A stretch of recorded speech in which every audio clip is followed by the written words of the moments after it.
Hear ye, come one and all. Join us for a free introductory journey through occult theory and practice. Learn dazzling mysteries, occult sciences, and powerful spells. Heal the sick, curse your enemies, and attract the favor of that sexy human next door. All this can be yours absolutely free. All we ask is that you tune in every other week. Learn what you can and put it into practice. Some side effects may include stress relief, a new outlook on life, and a newfound obsession with small shiny objects. Tune in today. Hey Kevin, do you know where fortune tellers dance? Tell me where they dance. At the crystal ball. All right. How about this one? A frog telephones the psychic hotline.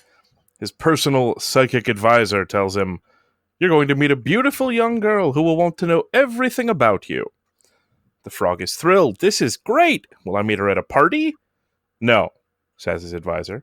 "Will I meet her at a bar?" "No," says his advisor. "Well, where am I going to meet her?" "Biology class." Ah. He's going to get dissected. He's going to get dissected. The joke is that the frog is going to die and get dissected. That's the funny part of it. Okay. Onward. Oh, goodness. All right. So, two fortune tellers meet on the street, and one says to the other, "You're fine. How am I?" I like that. That's good. Yeah. What's that one? There was a quick one that I heard where coincidence and fate meet at a bar, and coincidence says, "Well, fancy seeing you here," and fate says, "This was foretold." Of course. All right. Well, welcome to episode 3 of The Fool's Guide to the Occult. I'm Kevin. And I'm a genie in a bottle. Gotta rub you the right way. Is that a reference to that song? Yeah, maybe. Unfortunately, we had to say goodbye to Tyler, whose life circumstances left him with insufficient time to commit to the show. He's going back to college. He has a few other things going on, but he may pop in now and again as a guest. I certainly hope he will. Bye, Tyler. You will be missed. You will. But to kick things off, shall we talk journal entries since last time? Totally. Jeannie, you want to kick it off? Sure do. So, last time we spent the episode learning about meditation and visualization. And to be quite honest, with the stress of the end of the school year and some other stuff going on in my personal life, I sort of fell out of practice, off the practice bandwagon, so to speak. I haven't even worked out in a while, which is a bummer. But hey, Bummer. I have the summer off, and I don't have to teach, and there's some fun stuff going on in my life now, so woohoo. So occult practice, just like working out, is something that unless you are incredibly wealthy or unrelentingly driven, life will occasionally get in the way of. And just like working out, it can be hard to get back in and going again when you stop for a while. So what I've been doing is just trying to meditate more, reattune with my ability to achieve clear, single-pointed thought, which is a hell of a task for someone with ADD, but it's totally doable. So basically, those are my notes for this week. They don't really fall into the format we discussed. It's just kind of me trying to get back on the bandwagon and get rolling again. All right. What you got for us, Kevin? Well, it's been relatively quiet for me in terms of like dream journaling or anything like that. But there was an interesting bit of, I'm going to call it a result from a thing I did a few months ago. The vernal equinox this year was on March 20th at right around 6 p.m. This is the second equinox since my partner and I moved into our new place. We're renting a house. It's got this really lovely fenced-in backyard. It's a ranch with an attached garage. Anyways, on the topic of equinoxes, every year on each of the equinoxes, I pick a random close-ish friend who's having a bit of a rough patch or doing something difficult, and I try to get them like a little bit of good luck or fortune. I don't think that this particular casting is like a game changer or anything like that.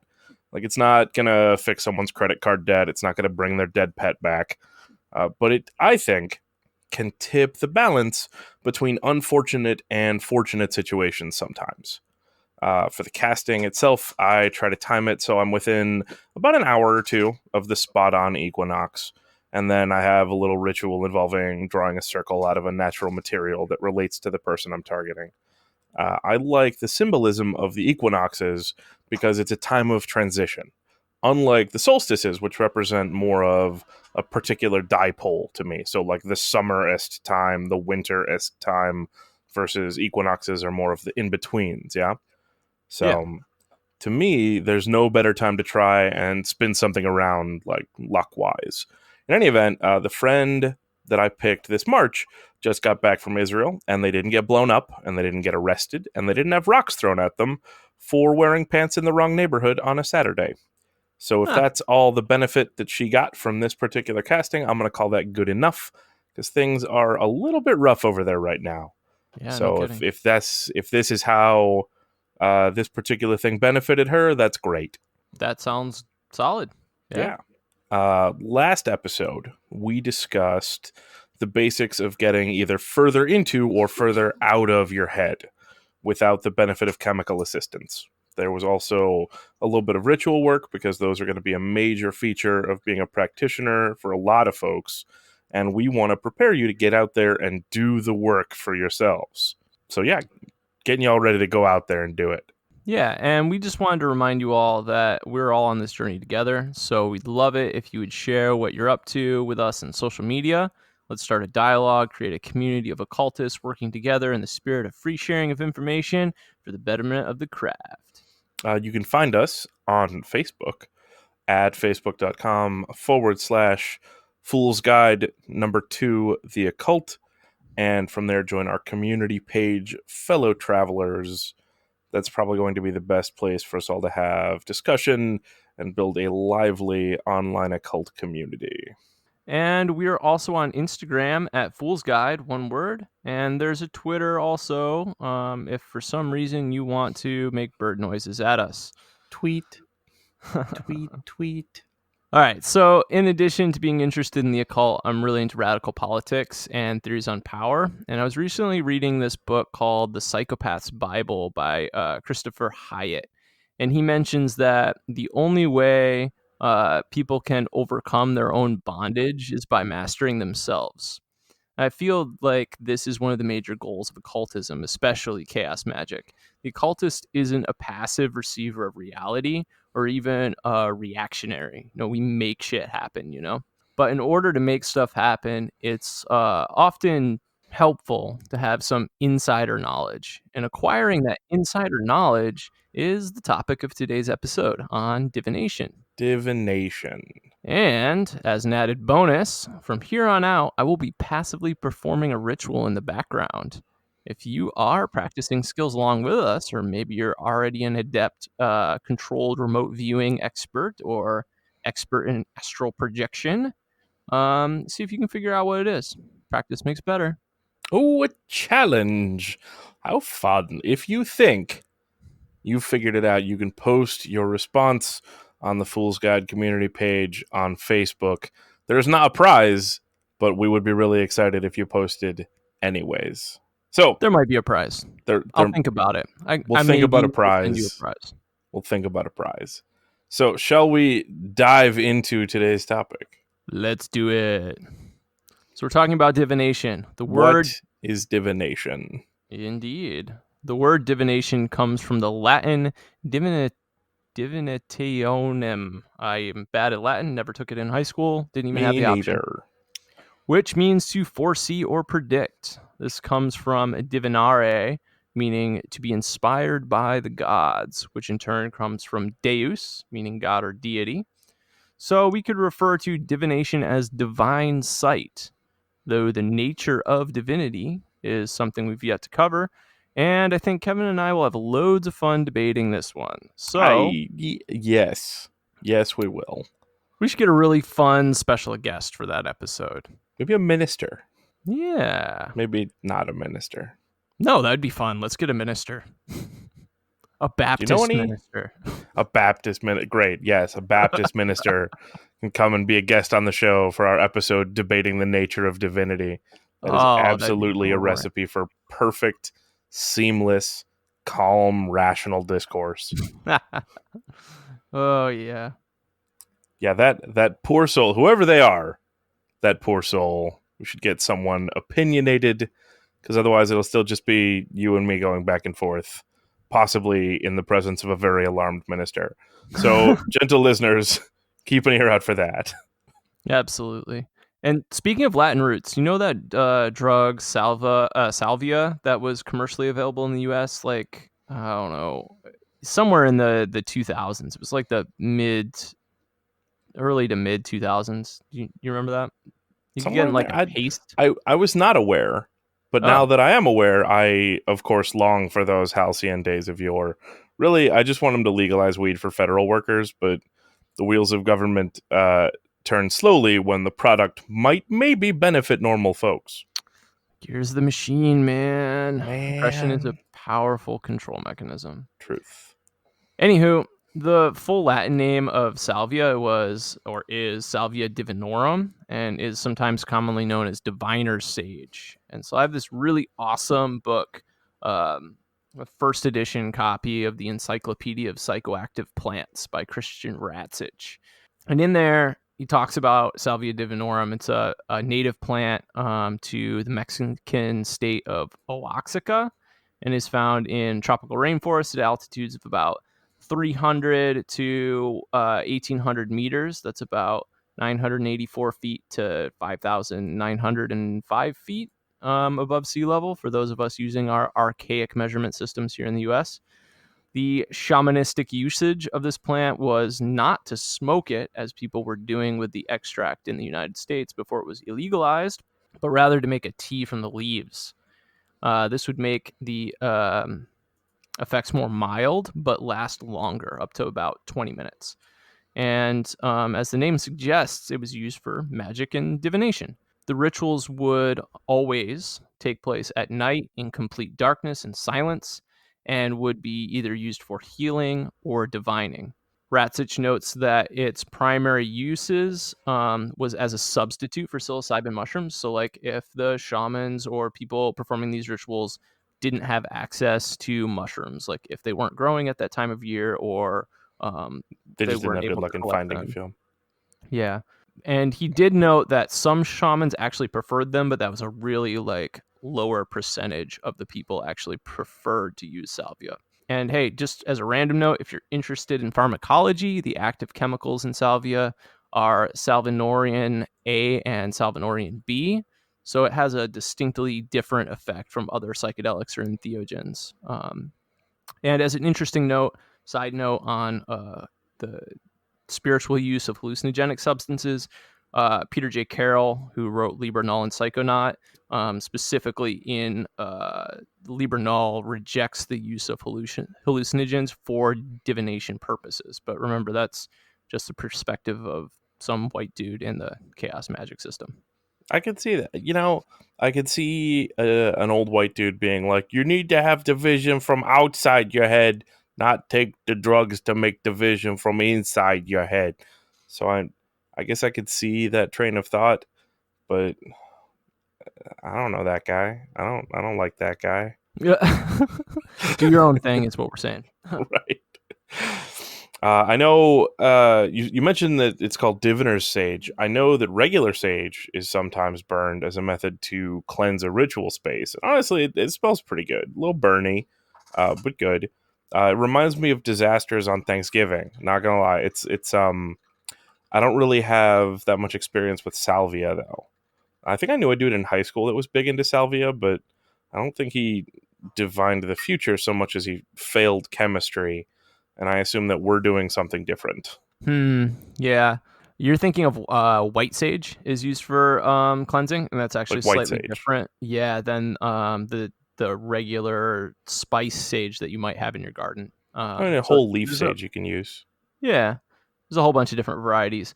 Also all for having fun and the recreational use of stuff responsibly, as long as it doesn't damage your life or the lives of others. Sounds like this dude you knew in high school wasn't doing too well. Definitely not at chemistry. Definitely not at chemistry. All right. According to Merriam Webster, divination is the art or practice of seeking to foresee or foretell future events or discover hidden knowledge, usually by interpreting the interpretation of omens or the aid of supernatural powers. But I actually really like how Raymond Buckland describes it a little bit better. In Buckland's Complete Book of Witchcraft, he writes that divination is, more correctly, being aware of forces at work that will bring about a probable result in the near future. He goes on to remind us that we create our own reality. Nothing is predetermined.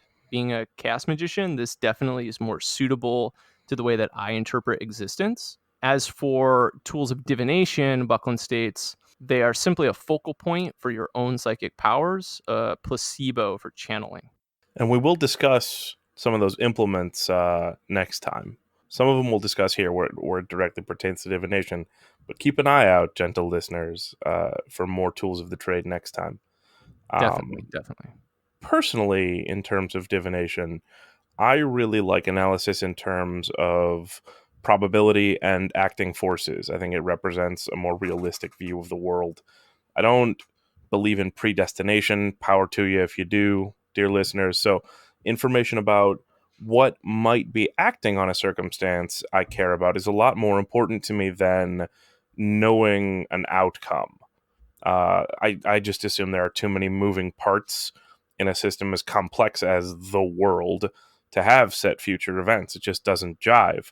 But when we learn about what might cause an event to take place, basically a stakeholder analysis on potential future outcomes, it means we know where we can apply our own influence to possibly change those probabilities. Yeah, absolutely. And we could bring in multi-universe theory and some other stuff from the wild and wacky world of theoretical physics here, but Yeah, because we let's definitely have the grounds to call what they're doing wild and wacky. Absolutely. No, I mean wild and wacky in the most like lovable, wonderful, appreciative way. I love theoretical physics and I love Absolutely. astrophysics. It's so fun. And we'll actually probably get into at some point way down the line how some of those theories and ideas kind of mesh with occultism and modern magical thought.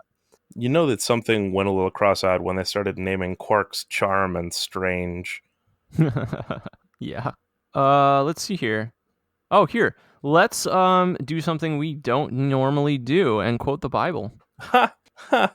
Deuteronomy 18:10, it states, there shall not be found among you anyone who practices divination or tells futures for interprets omens. Of course, these are supposed to be the words of the Christian God.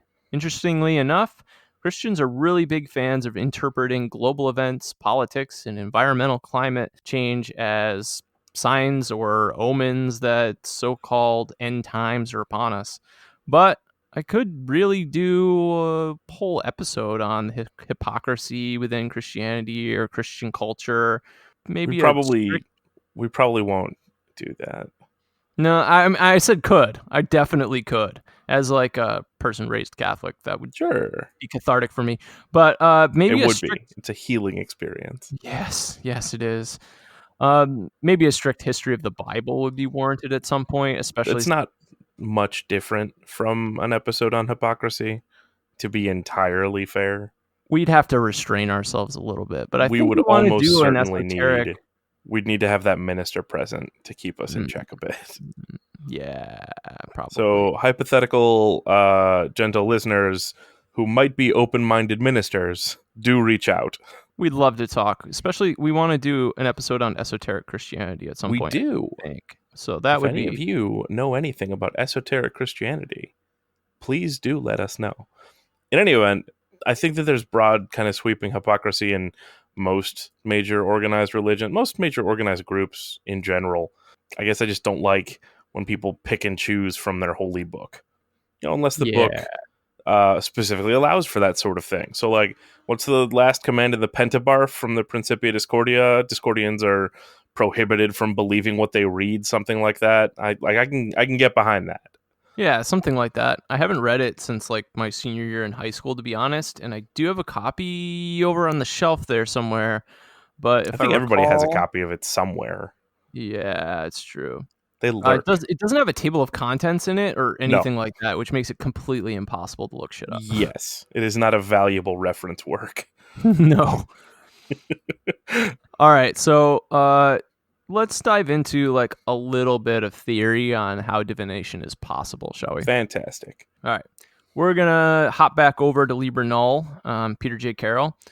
He says that the mind sends ripples through existence. Intercepting these ripples constitutes the mantic art of divination, and mantic just refers to the ability to divine something or references divination itself. We were talking about this a bit ago. How a mantic art, like something you could describe as a mancy, like tasseomancy or necromancy or pyromancy, that has more to do with you, a practitioner, causing an effect on something, as opposed to an ography, where the practitioner is reading information from someplace. Yeah, absolutely. And I there's wish some we stuff that got kind of that crosses conversation over. on air, but anyway. Sorry, go. Oh no, I just wish we had gotten that earlier conversation we had on air because there were That some was a good conversation. interesting bits in it. It was. My apologies, gentle listeners. We will push the record button earlier next time. Yeah. Oh, hey. So, when I was quoting Carol there, I just want to note that the use of the word existence was my own adjustment to the quotation. Carol actually uses the word creation, and personally, I don't find that terminology. That's clearly not our scene. Yeah, I don't. Nothing created me, in my opinion. Everything just is. Yep. But what we have here is an interesting phrase, is something that seems to combine the psychological model of magic with something similar to the butterfly effect in quantum physics.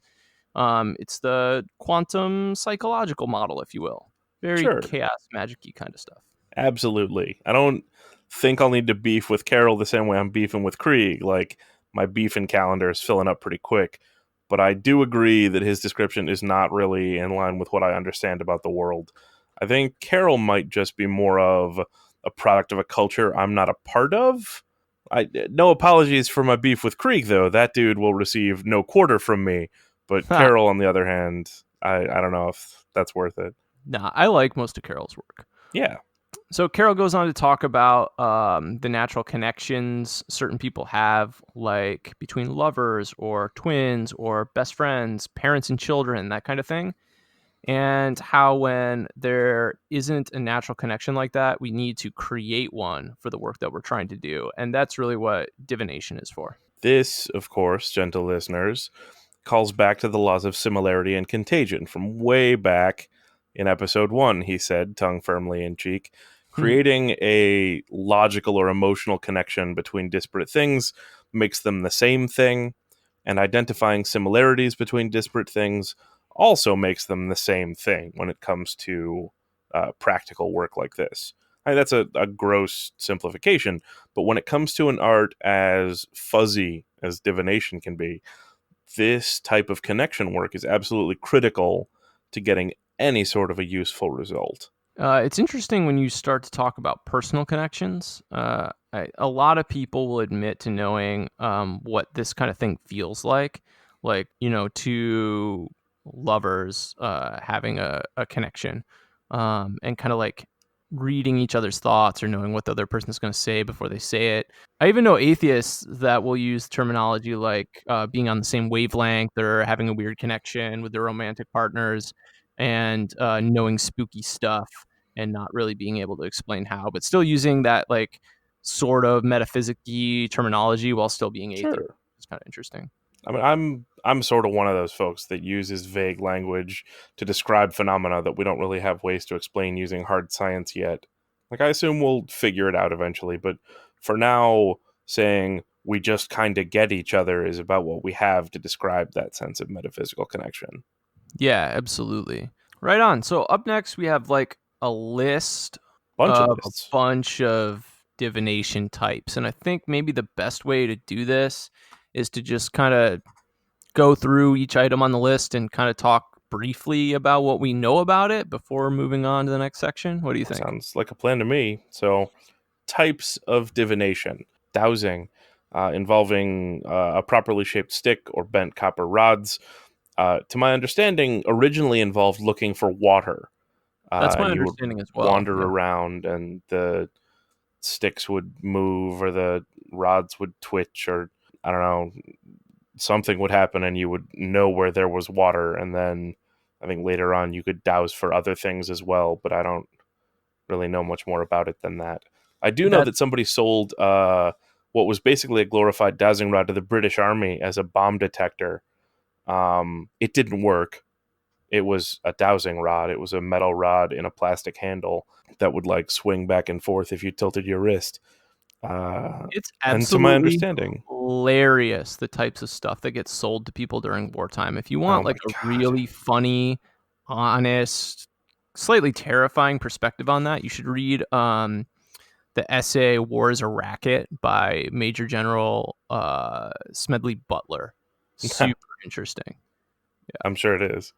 yeah. Um, so suffice it to say, the dowsing rods did not find any explosives. The explosives were present in a few occasions. The dowsing rods did not assist in their location. I honestly hope that, and this is terrible, and I never wish harm upon another person, but I kind of wish that the guy holding the dowsing rod stepped on a bomb and blew up. I don't think it quite went like that, but it's very possible. All right, on to astrology. Astrology is kind of like the idea you might have heard of the phrase "as above, so below." I think that comes from the Emerald Tablet of Hermes Trismegistus, which I also think is a fake thing. But the phrase is out there, and the idea is that what's happening in the sky or in the stars in some way controls or manipulates or affects what's happening here on Earth. And so people will like look at the stars and read the stars and try and figure out what will sort of happen with people or things that are happening on the earth based Sure. on astrological events. The most exposure that I really have to astrology is people telling me like, "Oh, you're such a Scorpio," and I have no idea what that means. Or I recently learned and then promptly forgot what it is when a planet is in retrograde. Yep, that's about my understanding of it as well. Personal feelings like astrology or like zodiac signs or the stuff that you read in your like daily horoscope is so vague that it could really apply to anyone. It really is. But Tarot. Let's talk tarot. tarot. Tarot's going Tarot to be one that we talk a bit more about later as well. it is. So we shouldn't go into a whole lot of detail about it now, but Sure. essentially tarot's these interesting set of cards that help you figure out things about the future or about yourself Or about someone else. or about someone else. Help you And interpret the world. yeah. Rune casting, very similar, and we will also be discussing that in the next little bit in this episode. Yeah, runes are either stone or bone or wood, and they have a symbolic alphabet carved into them. They're used for answering questions or divining the future. Sometimes even magic. They can be used as sigils, which we'll talk about that Okay, in another yeah, episode. maybe in our tools of the trade episode. Ooh, that'd be fun. Yes, talking boards, spirit boards, brand name Ouija boards. I'm pretty sure those are way too prone to subconscious intervention. Absolutely. Or like there's that game that kids are playing these days called Charlie Charlie, where you put like a plus sign on a piece of paper and it says like yes or no or something like that. And you put a pencil on it and you ask a question, and ultimately some kid just blows the pencil and it answers the question or something like that. Who's I Charlie? made what's that? Who's Charlie? The devil. Charlie Charlie is like the devil, I guess. I don't know. Oh, okay. Yeah. Anyway, I made my own spirit boards when I was a kid. Actually had some like horrifying. I made a spirit board for some kids across the street, Okay. and like their dad found it and flipped the shit and Oh dear. broke it in half and left it on my front porch. And my stepdad flipped a shit on me and dragged me into the backyard and screamed at me for like 30 minutes. Classy guy. Yeah, he was a dick. But I think maybe there is something to spirit boards. There's a really interesting last podcast on the left episode about it. Maybe something to it, maybe not. Again, it's just like another method of interacting with whatever else is out there. It's very possible that there are methods of divination that I'm just not personally very compatible with. Like different folks are good at different things. I agree. It definitely depends on your personality and your inclinations, I think. It does. So if I'm poo-pooing something, that doesn't necessarily mean that it doesn't work across the board. It typically means that it doesn't work for me. And likewise. Next on our list, palmistry. the reading and interpretation of the lengths of different lines on the palm of the hand. I know nothing about that. I know that one of them is called a lifeline. To my understanding, it's never been used to rescue anyone. Yeah, it's supposed to be the length of your life. It has also something to do with your personal health. There's also the love line, which is nearby, and a few other, like basically any line on your hands actually maps to something. You could pick up a book on palmistry. You can also learn a little bit about it in Buckland's Complete Book of Witchcraft. Buckland has a bit of everything in there. He does. It's a good like general overview of a lot of different things. It doesn't go into like a lot of detail about anything, but That's okay. general overview of a lot of things, which I think is really good. Having a quick reference like that is really important. Yeah, it's also a good jumping point for people to like figure out what they're interested in, and then you can like seek other resources from there, which I think is really Sure. nice. But yeah, palmistry not a thing I use. Also, it's not entirely about the lines too. You can like feel people's hands in certain spots, and that's just more kind of reading the physical structure of their hands to figure out stuff about them. That's sort of more like Okay. a cold reading kind of thing. But I yeah. could see that. All right, onward. Onward. Pendulums. Pendulums. I don't really like these things. As my friend Julia recently described it, you can kind of get the thing to change directions just by thinking about it. So I feel it's really open to unconscious manipulation or even conscious manipulation, hopefulness, wishful thinking. You can Sure. play with a pendulum a little bit. You can get it to do whatever you want without really moving your hand at all. You But generally, can. the idea was if it rocks forward and back, like nodding your head, it means yes. If it goes side to side, it means no. And then you could also use it to like try and find something you've lost. Like it'll Hmm. spin in that direction or wave in that direction. I've seen like map combined with pendulum for scrying, but that tends to be Yeah. more Hollywood than it does actual practice. Yeah, I know nothing about that, but I believe it's out there. I'm sure it's out there. Speaking of out there, are we talking numerology today? I honestly, there are people that are really into numerology. There are. I'm not into numerology. I No. don't like it. I think it's wacky. But basically all the numbers 1 or 0 through 9 mean something particular, and then you can like add up numbers to achieve smaller numbers to reach certain outcomes for things. I don't know. It's Somebody once tried to tell me that based on my birth month and birthday, that I would have various personality traits. Yeah, that's a thing Um, too. Or like figuring out what personal element of the 4 like classical elements you're most attuned to. turkey. I'm most attuned to elemental turkey. Hmm. I like turkey. I also like turkey. Thus, my personal attunement to elemental turkey. That makes a The whole lot of secret sense. sixth element. Yummy. Because the All fifth right. element is boron. I thought the 5th element was Mia Jovovich. I guess that depends on how you want to interpret the fifth element. Hmm. The sixth element is turkey. Definitely. Let's talk about the I Ching or the I All right. Ching. Yeah, however it's pronounced, I Ching, I Ching.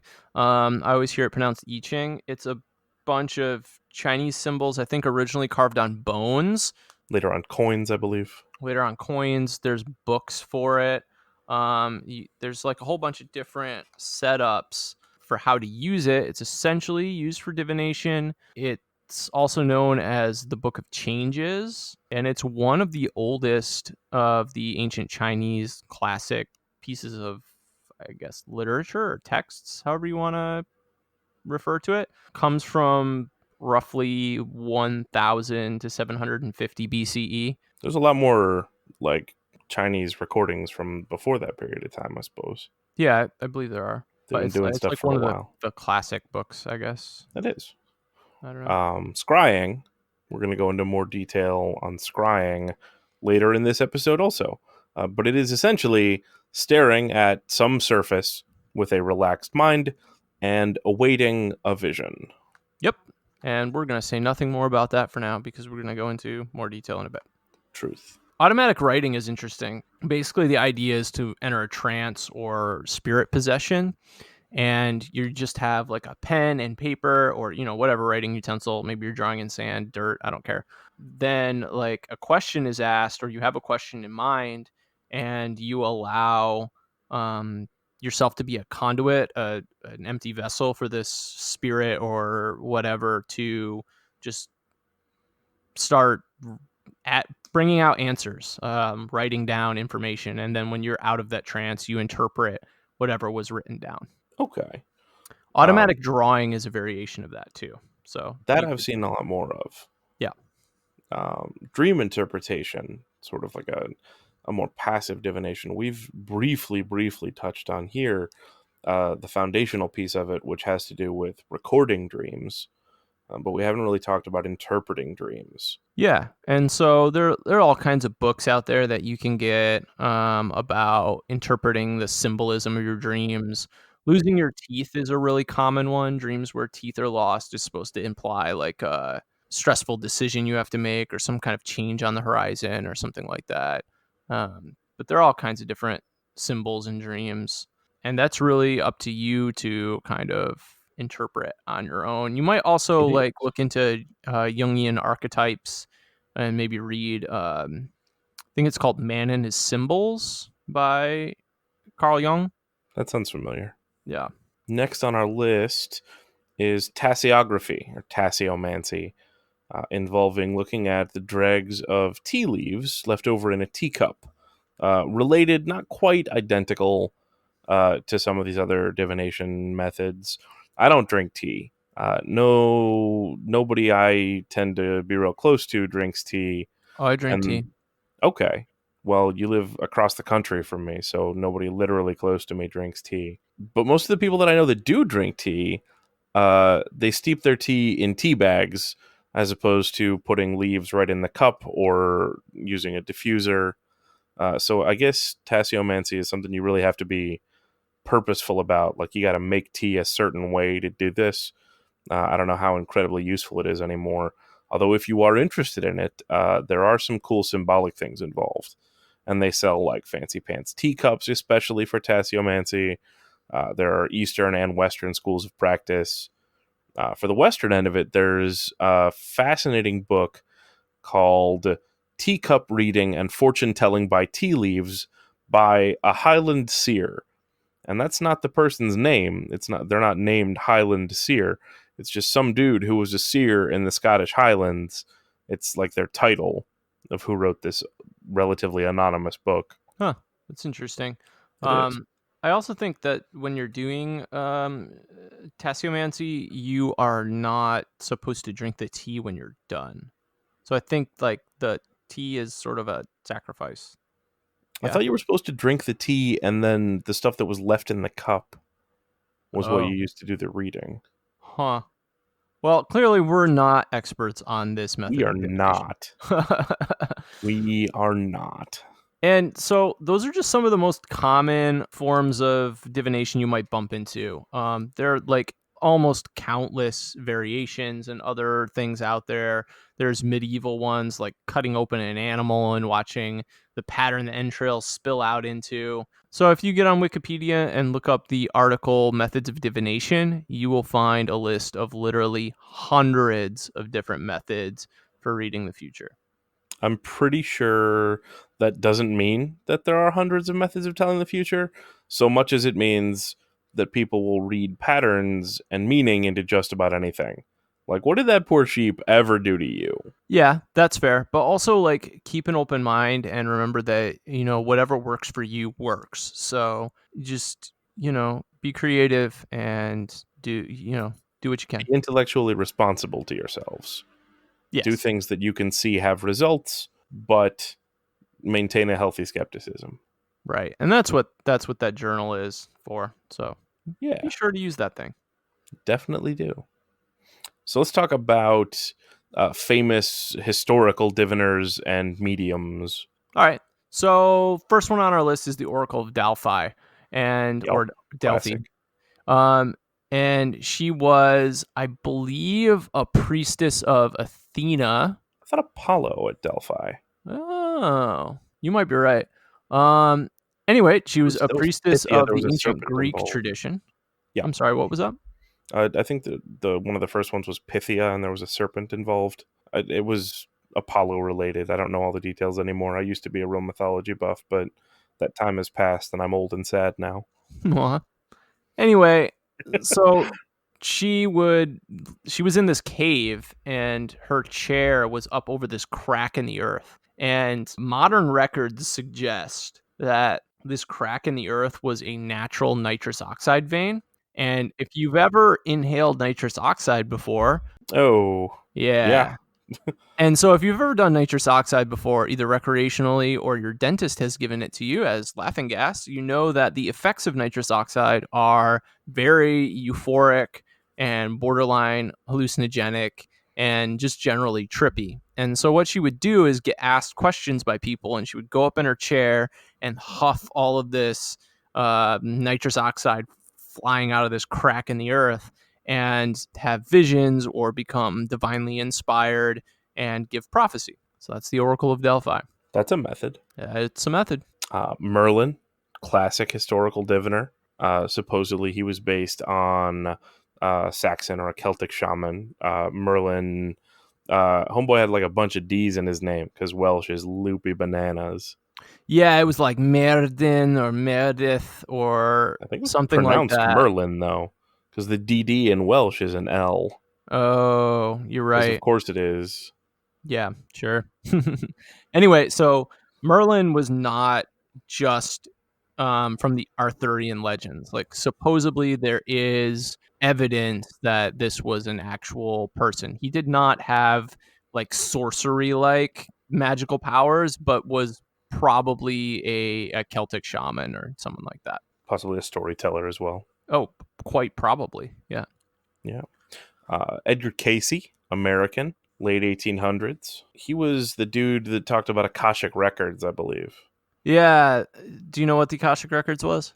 Like the collective invisible library of all knowledge and understanding Of contained all within the time. universe. Yeah, the entire universe. Yeah, it's pretty trippy stuff. It Supposedly you can is. reach that place like through astral projection or states of trance and stuff like that. I I wonder what the librarians are like in the Akashic record. hopefully What can you nothing check like out? the yeah. I don't know. Hopefully, nothing like the ones at my high school. They were not nice. I was gonna say hopefully nothing like the librarians in Welcome to Night Vale, but That's also probably not great. yeah, no. I actually had an experience that I believe was tapping into the Akashic records, but we're going to leave that for a future episode on entheogenic substance use. Sure. But Edgar Casey made a lot of prophecies and a lot of actually helped a lot of people during his time period and helped people find cures to illnesses they were having and achieve closure for life events and all kinds of things. So he was a pretty interesting historical case of an American psychic or diviner. Nostradamus, classic. French, of course, early 1500s to mid 1500s. He had several books of prophecy in various forms of rhyme and meter. Yeah, he apparently predicted all kinds of things from the rise of the Nazis, the atomic bomb. Some people claim the attacks on the Twin Towers in the United States on 9/11, possibly the end of the world, all kinds of stuff, really. Everybody and their cousin says the end of the world is coming. I'm not convinced. Yeah, well, look at the current climate change and maybe. Well, we've got like 30 years until it's totally irreversible and we're all just going to melt. The end of our world. The cockroaches will inherit the earth. Truth. All right, we got Ingo Swann, who, if you are into controlled remote viewing and you consider that a form of divination, Ingo Swann was pretty heavily involved in that. That might be more in the realm of like astral projection, which is a topic for another episode. But I Yeah. think he was like involved in the United States government's experiments with like mind control and psychic stuff like MK Ultra and the experiments that came later and like the FBI's attempted uses of remote viewing as a form of spying or I don't know Information gathering. information gathering, yeah, something like that. It would be probably safer. Yes, if it was reliable. If it was reliable, it would probably be safer than traditional fieldcraft. Oh, certainly. Yeah, one of my friends in college and I tried doing some controlled remote viewing experiments. We actually got a copy of Inga Swan's book, and I forget what it's called off the top of my head. But we were like, we'd call each other or text each other and be like, "All right, there's a object set up in X room of my house. Go!" And we'd try and get an impression of it and text back. And we got mixed results, but sometimes we hit, and that was pretty cool. Mixed results is better than no results. That's true. If we're going to talk about famous diviners from history, we're going to have to talk about some of the frauds. Yeah, totally. Ms. Cleo comes to mind. Classic from like when we were kids growing up, From right? when we were kids, we would just see the commercials on TV. Call Yeah, Miss Cleo's psychic hotline. but yeah, she had a hotline, and then eventually she like did commercials and shit too. I think like I think not for so. herself, but for like car dealerships and stuff. Which is a career path, I guess. Yeah. John Edwards. Oh yeah, crossing over with John Edwards, that Crossing show. over with John Edwards. King of the Cold Read. Oh yeah, absolutely. Yeah, definitely King of the Cold Read. Absolutely. Yeah, he would get, for people not familiar, John Edwards had a show where he claimed to contact people's dead loved ones, Yep. and he would bring people up on stage and like help them get closure on events in their life by relating or relaying information from people's dead loved ones to themselves. I It hear, was bunk. It was entirely bunk. oh, absolutely, it was 100% He would fake. have He was people cold fill reading out people. cards beforehand. Yeah. Yeah. I hear, and I haven't seen this, but I hear there are blooper reels from that show that can be found on YouTube. That Uh, sounds delightful. I would love to watch that at some point. That Yeah. sounds great. If we're going to talk about fakes, let's talk about James Randi for a quick moment. My boy, James Randi. Do it. Former stage magician, professional scientific skeptic, which speaks to me. I can't really help but appreciate that. He put up a prize pool for any medium, psychic, remote viewer, whatever, who could prove their ability in controlled conditions as better than statistically average. All right. A bunch of folks tried his stuff out. Uri Geller, the psychic spoonbender dude, Peter Popoff, the faith healer, Jacques Benavist's unrepeatable experiments on homeopathy. Dude's kind of a legend in terms of high profile skepticism and rational thought. We just mentioned John Edwards. John Edwards outright refused to undergo James Randi's $1 million challenge to prove paranormal abilities.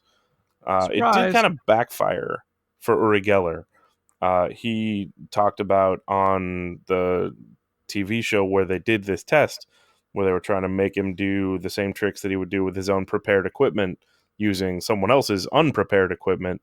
He would talk about how he was feeling weak, how he wasn't in the right place to do the work. That guy got a big reputation boost because some people are real weird sometimes. But I'm going to stand by my boy James Randi for scientific methodology, even in the face of lunatic TV watchers. True that. All right. We've talked about methods of divination. We've talked about some classic examples of maybe fact and fraud. Sure. So what about like why might someone use divination? Why the heck might someone get involved in this stuff? Well, before you do any specific work, you probably want to ask some advice from people that might know what's up. I think that's fair. Yeah, fellow practitioners, your local faith leader, I guess Friends, friends and family if they're involved family. in that at all. Yeah. Going beyond that, maybe you want to ask like some otherworldly advice, like from I don't know, a dead person or a spirit or a god. Sure. Which, oddly enough, probably falls under the blanket category of divination. Indeed. You could also just, some people interpret it as just like receiving impressions from the universe, or how like Sure. Buckland and Carroll described it as like, I don't know, I guess you would call that universal interaction, right? Interrupting those ripples in space time or Or at least whatever. reading them. Yeah. Yeah. Not maybe not interrupting, but yeah, like observing them. Sure. All right. Do you have like, you personally, do you have like a favorite type of divination that you kind of go to? Yeah, that's a good question. I use different things for different purposes. Tarot is a go-to for a number of reasons. I find it really useful for the psychological model because it is very much up to interpretation.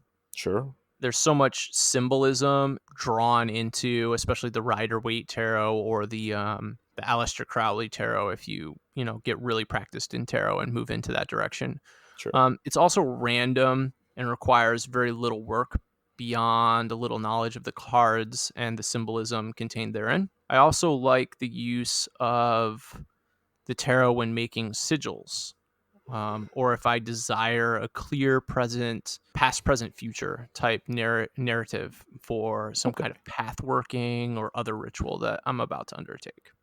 I went through a tarot phase. It didn't really stick with me. Honestly, I'm not much of a diviner in general, as it's probably abundantly clear by this point in the episode. But I have a loose background in some of the basics of it, and the core of my personal magical practice is basically an imaginary Tim Gunn in my head saying, make it work, and then I'll just try something out and see if it sticks. Yeah, that's fair. You know, despite really liking symbolism and symbols and making my own sigils all the time and really kind of being creepy and liking bones, Sure. I'm not into using runes. Okay. I think runes themselves are pretty cool. I don't know much about their practical use. When I was growing up, the library at my synagogue had some weird books that had stuff like the angelic alphabet, which I'm sure has some context and meaning beyond what my 14-year-old self understood. But in retrospect, it was just another runic transpositive alphabet that was largely based on English.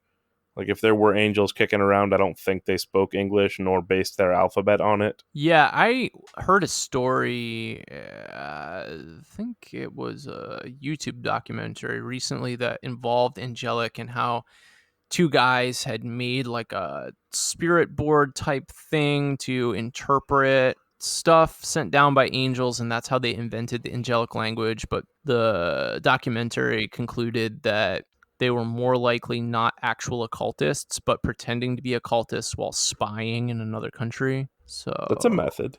yeah, maybe Layers to that one. yeah, maybe angelic is totally made up. But the interesting Maybe. thing about that is like I think you can totally make shit up and still have it work Oh, as yeah. long as There's no you like question about use that. it in the right way. Like there's that part in the Invisibles, Grant Morrison, where the main character does a summoning ritual and summons John Lennon for divination because like he decides John Lennon has all the characteristics of a god this day and age. So, Okay. you know, you can make shit I up and mean, make it work. absolutely. And I think making it up and rolling with it is sort of a foundational piece of especially chaos magical practice. And we'll talk a bit more about that next episode when we get into the tools of the trade. But in this case, an alphabet could very well be a tool. And if you make it up, if you purpose build it for something, you've consecrated whatever that tool is to whatever your purpose is. There's no reason it shouldn't work. Yeah, absolutely. I agree. I'm vaguely familiar with angelic. It was one of the earliest magical or symbolic languages I actually learned about. Okay. Buckland's book includes it, as well as the Futhark runes It's and an a few elder other. or a younger Futhark.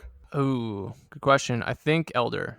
I'd have to double Okay. check. I don't know as much about younger Futhark. There are a few other systems people look at and play with. Nowadays, I prefer to make up my own sigils and use a combination of symbolism and just plain old English letters. Sure. Otherwise, I really like scrying. Almost anything will work. Fire, I'm a big fan of naturally, especially Of a big course. one. It's really primal. I feel like it activates a more animalistic or like tribal part of my brain that's like deep down in there and connected with the spiritual nature of things. Somewhere back in your lizard brain. Yeah, somewhere back there. Reflective surfaces for scrying, black mirrors, crystals, pools of water, etc., are really great. There are also methods of using these for like attacking other people that Carol talks about in Libernal. I've never played with this. Nah, me neither. Yeah. Even really the dark canvas of the back of my eyelids in a dark, silent place, sort of like sensory deprivation, kind of point in space time is really effective for me as well. Okay. Real quick, let's have an interlude. We haven't had an interlude since, gosh, last episode was the last time we had an interlude. Truth. So today's episode is brought to you by the moon. Yes, the moon. Made of neither green cheese nor of spare ribs, the moon is one of the major arcana in tarot. So let's talk about what it means. Right side up, the moon references fear, illusion, anxiety. It can also reference the subconscious and intuition. Upside down, the moon can mean release from fear, confusion, anxiety, and delusions. Excellent. Fantastic. Thank you, the moon. And that's wonderful because we're talking about tarot as one of our stuff to practice this week. We are. All right, let's talk about beginning divination. Great. As you all know, I'm all about cast magic right now, so I'm going to heavily advocate for inhibitory methods of achieving gnosis in order to begin divination, which also means that we finally get to talk a little bit more about gnosis itself. I think we're going to talk a little bit more about Gnosis every episode until we and the folks listening kind of figure it out. I think that's probably fair. So, if you remember from our last episode, we mentioned that Gnosis is really a magical state of single pointed consciousness, similar to trance, or the state sought during Zen meditation. It is achievable through a variety of different avenues. There are two main paths to gnosis, the excitatory path and the inhibitory path. And some of the ways of achieving the excitatory path would include sexual excitement, emotional arousal, pain, including things like mild masochism to major masochism, that suspension thing people do where they like hook themselves and like hang from the folds in their back, Sure. self-flagellation, heavy dancing, drumming, chanting, forced breathing like hyperventilation or other forms of timed breathing, sensory overload, excitatory drugs, including very mild hallucinogens, although Carol would poo-poo that a bit.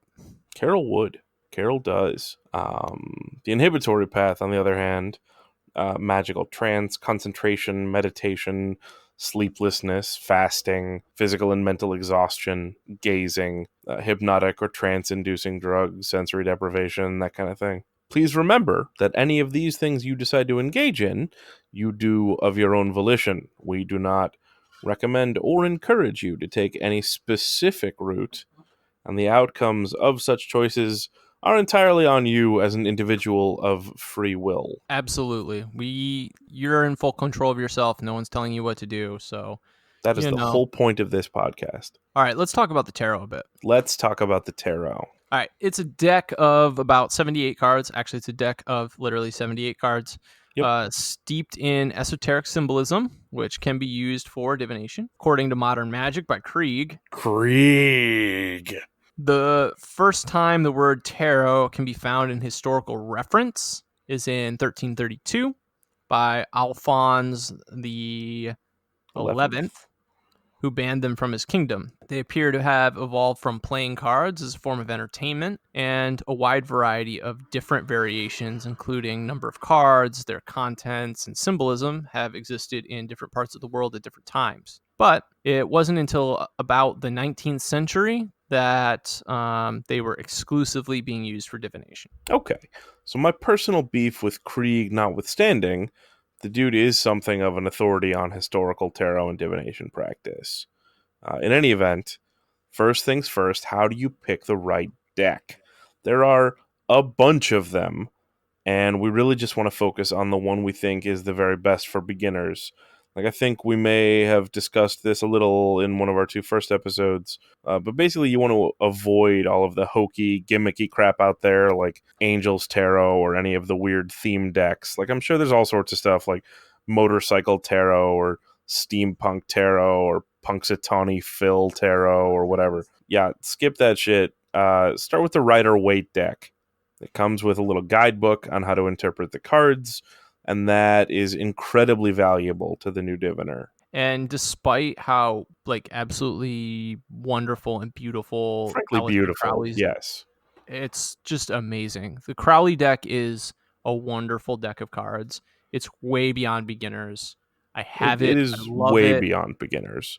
It's way beyond me. I don't use it, but I No, love looking at it. It's just it's pretty cool. awesome. So this is one of those things that, unlike meditation, I highly recommend beginners don't just dive off the deep end. For me, meditation, you just go straight to the source and practice, practice, practice. But tarot, I really recommend Rider Waite deck all the way. Start there. Rider Waite is where it's at to begin with. Yeah. Oh, yeah. So I was actually at this once a month event recently. I don't think I'm actually supposed to mention the name of it.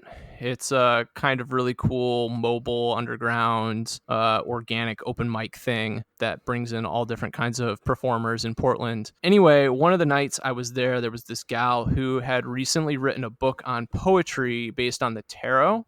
Written a book of poetry based on the tarot, Mm-hmm. and had a few tarot cards with her and invited people to come up on stage and select a card. And then based on the card they selected, she would read a poem about that tarot card that she had written. Okay. Yeah, it was really cool. That is pretty Um, cool.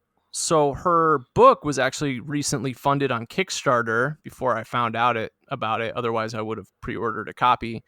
But it's called Tarotry. And essentially, it is like any other book on the subject. It's about how to read the tarot cards, but it's all poetry instead of this means blah and this means blah. Anyway, if I bump into her again, I'll see if I can ask her about like being on the show, and maybe we'll do just like a show about tarot and That'd be talk pretty about it. cool. I guess she's also part of an art collective called Arcana Obscura that you can follow on Insta. Which may or may not give you an idea of when the official release of the book is coming, but I'm pretty excited to get to read it when it comes out, to be honest. Okay, let's talk about the structure of the tarot deck itself. Sure, let's do that. There are 78 cards of the tarot, broken into two sections. There's the major and the minor arcana. And the major arcana are also associated with the Kabbalistic tree of life. The minor arcana usually consist of 4 suits: swords, cups, pentacles, and wands.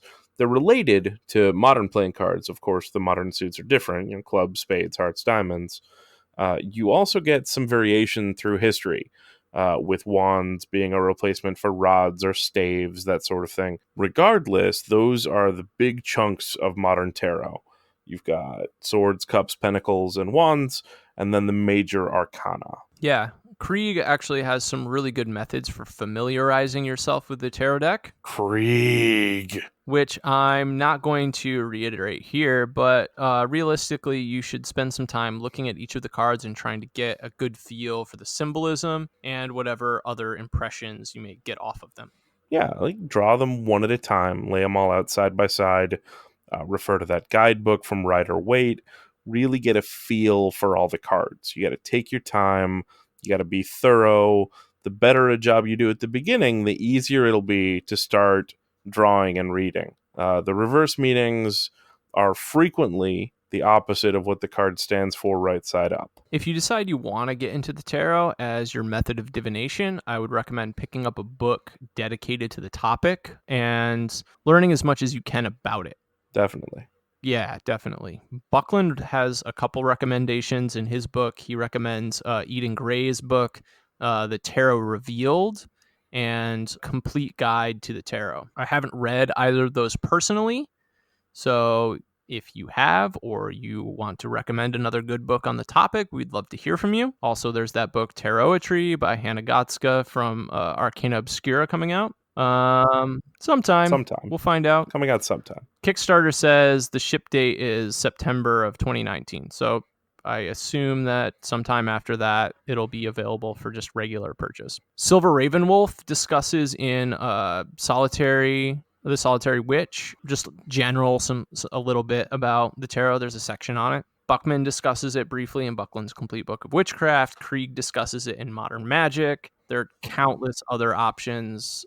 Krieg. But hopefully that'll get you started. Okay, so let's talk about a basic 3-card spread in tarot. A basic tarot There are reading. So many different ways to lay out the tarot cards, otherwise known as spreads. We are not going to give you all of them, or really more than... We're going to give you... Yeah, we'd be here for a long time. We're going to give you one. A very basic method of reading cards. As Kevin mentioned, it's a 3-card spread. I learned this way back when I was in middle school, around 2001 or 2002, sometime around there. I have no idea where I learned it. But I did use it with this silly Lord of the Rings tarot deck that I had, and I would use it during lunch and give kids readings during lunch. Ultimately, I like threw that deck into a swamp on my way walking home from school because, well, as a middle schooler, I started not liking the things I was reading. Then I swore off tarot for a solid 4 or 5 years or so. Okay. Well, so let's go about how to conduct the reading. Step one, have whoever you're giving the reading for shuffle the cards. If it's you, then you shuffle the cards. If you're doing a reading for a friend, then have them shuffle the cards, and then cut the deck, placing the top half on the bottom. If you're doing the reading yourself, again, you would cut the cards. Otherwise, the other person would cut the cards. Some people say you should cut the deck into 3 sections and pick them up in a specific order. It doesn't really matter. It's important that the deck is randomized. As long as you shuffle and then cut the deck, you're fine. While the shuffling and cutting is taking place, the person who the reading is for, also the person doing the shuffling, should be thinking about or repeating out loud, if they're comfortable doing so, whatever the question they're trying to answer is. Okay. So, step 2, draw 3 cards off the top of the deck. This is the job of the reader. If you're doing the reading for someone else, then you will place the cards from starting at the right. Right Yeah, to left. right to left. Yeah. So, first one on the right, second one in the middle, third one on the left. If you're doing the reading for yourself, do this in reverse order. So, from left to right. The reason for this is because this is a past, present, future spread. So the card should always be face down when you start, and then you're going to flip them over in order. Speaking of which, step 3, you flip over the first card and you interpret it. So again, for you, that'll be the card on the left. For someone else, it'll be the card on the right. And that card represents the past. And then the next card will represent the present. And then the final card will represent the future. And that's sometimes where some of the answers come in, based on how you interpret the cards. And that's pretty much it. I want to make a note there real quick. When you're flipping cards, do not flip them end to end. You want to flip them from the side to side, No. because if you flip them from end to end, you are reversing the card. Right. No, you flip them on the long edge, not on the short edge.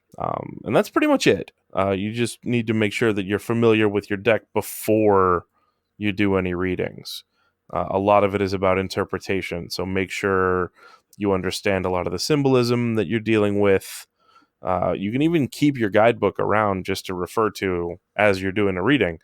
But if tarot is going to be your bread and butter form of divination, get a couple books on it and really learn more about it. Yeah, absolutely. You definitely learn as much about whatever craft you're getting involved in as you can, whether that's, tarot, divination, or blacksmithing, or whatever. Sure. I have a bunch Yeah, of books me on too. blacksmithing. Let us talk about runes. Runes. I make these leather runes and leather rune casting mats that I sell on my Etsy.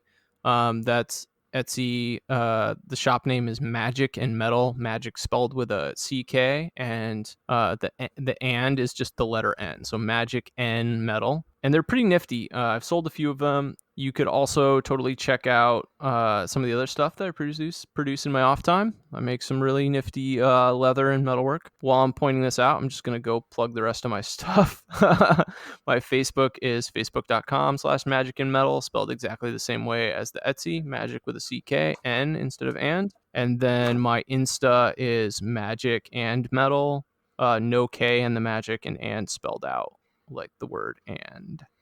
I know that's a little confusing, but you get what you get. Because you can't always get the account name that you want. Let's talk about history a little bit. All right, hit me. What are runes? We just don't know. Ding. No, but seriously, according to Silver Ravenwolf in Solitary Witch, runes come from Teutonic peoples. We're talking mostly Northern Europe, Scandinavia, Iceland, after the collapse of the Roman Empire, Germany as well. They are believed to have been developed 2,400 to 2,500 years ago because they were adapted into a number of other cultures post-collapse of Rome. There are a few flavors and varieties of them out there.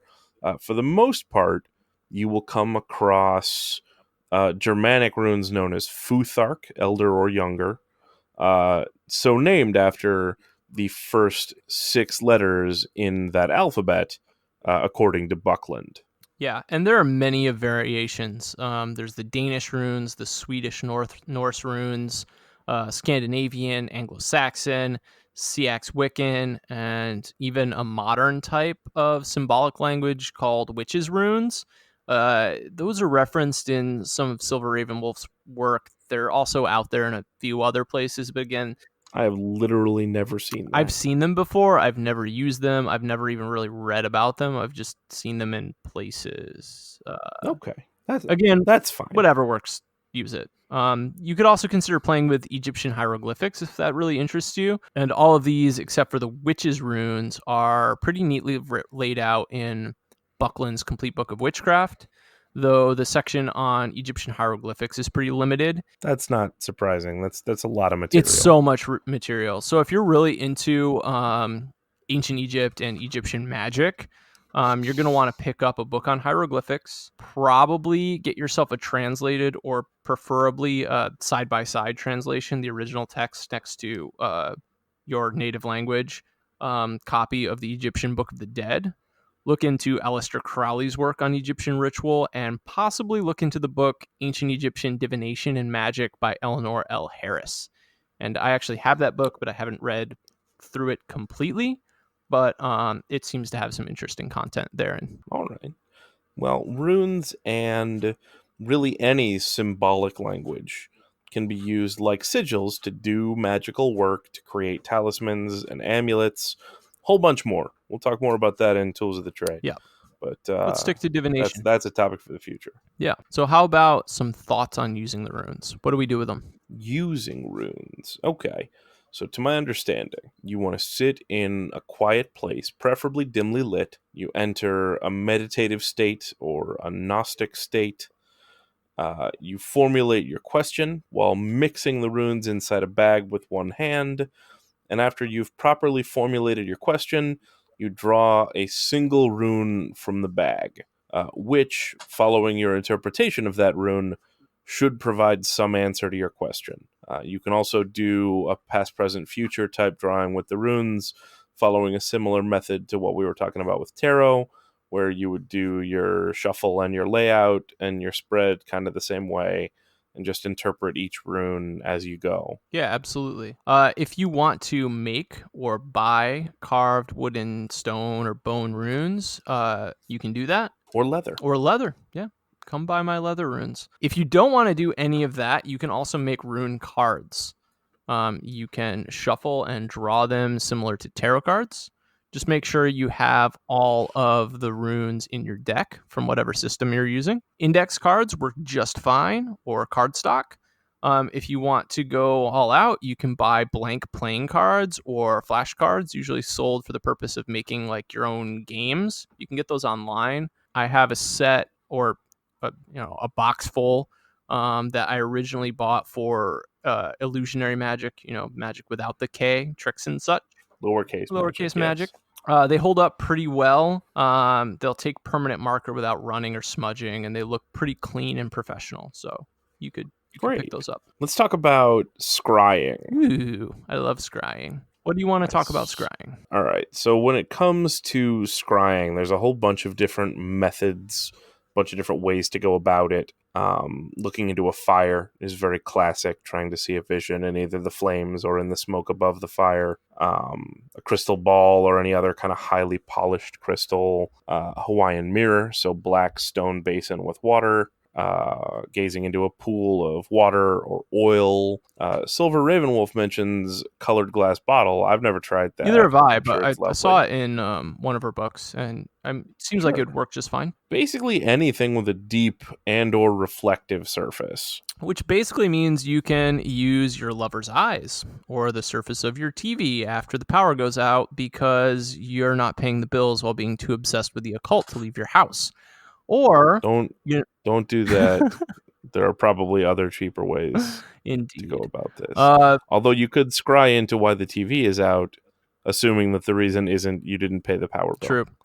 You could also use shop windows or the windows of the bus or on the train, especially when they're covered with little rain droplets. That might be fun. Basically, you can use any reflective surface with some kind of depth or, Overlapping patterns. yeah, something like that. Sure. Scrying is one of the types of divination where you really should enter Gnosis before you do it. Tarot and rune casting, you can be a little bit more freeform, a little loosey-goosey with the rules, but scrying is a little more serious, so your meditation practice will come in handy here. Remember that based on what we are talking about, our more chaos magic focused practice, we are focusing on the inhibitory rather than excitatory methods of entering a Gnostic state. For this specifically. Sure, for this. It's also ideal when starting out to have nothing distracting you or nothing around you that could potentially be distracting. So be in a dark or dimly lit space, have a plain backdrop behind whatever it is you're using as a scrying device. Your light source should be behind you unless you're scrying directly into a fire. Also, make sure the item is fingerprint, scratch, chip, dent free. Those kind of imperfections will distract you. In Condensed Chaos, Phil Hine also recommends burning incense as agents to help you relax and meditate prior to attempting scrying. I'm going to recommend sandalwood. I love sandalwood. The next step is to center yourself and then go through your preferred process of entering Gnosis. There are a few different places your article for scrying can be. In your lap, on the floor in front of you, on a slightly raised surface. Whatever it is, make sure both you and it are comfortable. And at this point, you're just going to stare at the surface of your object of choice. You don't want to force it. You want to be relaxed. You want to allow whatever vision you're going to receive to enter your head. Yeah, basically what you are up to is letting your eyes go out of focus and trying to enter a different state of brain waves. So there's alpha, beta, theta, and delta waves, if I remember correct. That sounds right. Yeah, and so you're trying to enter... I know delta waves involve a great deal of sleep. Delta is like deep sleep. So I think what you're trying to do is enter theta. I think. I don't know enough about sleep. Yeah, I'll have to double check and reference that. But basically, you're trying to enter a lower brainwave state, like a more relaxed, kind of where you're slightly daydreamy, kind of just like off meditative sort of brainwave state. Okay. And when this happens, you'll observe visual distortions, which may include dots of light or clouds or colored ink, according to Silver Raven Wolf, or really anything else. It's kind of based on your own personality. But what you need to do is stay relaxed and open, and this will eventually lead to your vision, which may be literally or figurative, and it may be incredibly visual or something that happens in your brain, sort of like a stroke of insight or inspiration. Sure. You are going to have to practice this over and over with a fair bit of diligence in order to get something out of it. Like, you're not just going to hop in and get something out of scrying the first time conveniently and easily. You're kind of training up your extrasensory abilities here, and that doesn't really come easily. But Buckland suggests that you do not try for more than 10 minutes at a time per attempt, because you really don't want to burn out on this. Absolutely. Kevin, do you have any more thoughts or musings on divination? Because I think that really brings us to the closing of our notes. It does. So, gentle listeners, a reminder for all of you, visit us on Facebook, visit us on Instagram, visit us on Twitter, make bird noises at us. We're really excited to keep on working, and we hope that you get involved. I think we're going to try and open up a Patreon page somewhere here in the near future. I do a bit of screen printing, so maybe I'll put together some t-shirts or that'd be cool. Other, patches or something cool that we can send you guys for contributing. We'd love to keep the show ad-free if we can. But also this takes a lot of our time, and honestly, some of us would love to quit our day jobs. So we'll keep you posted on that front. Thoughts for the future. Yeah, thoughts for the future. But that's about what we got for you today. All right, well, next week we're going to take a break from Praxis, to discuss tools of the trade, which I'm really excited about. We get to talk about all the That's one of my favorite fun things. things we get to play with, all the magical toys. Oh, yes. But for now, go forth and practice, friends. Expand your minds, keep good notes, seek all the knowledge you can. So mote it be. So mote it be. So mote it be. Thrice bound and done. Until next time, listeners, fools, march on. Peace.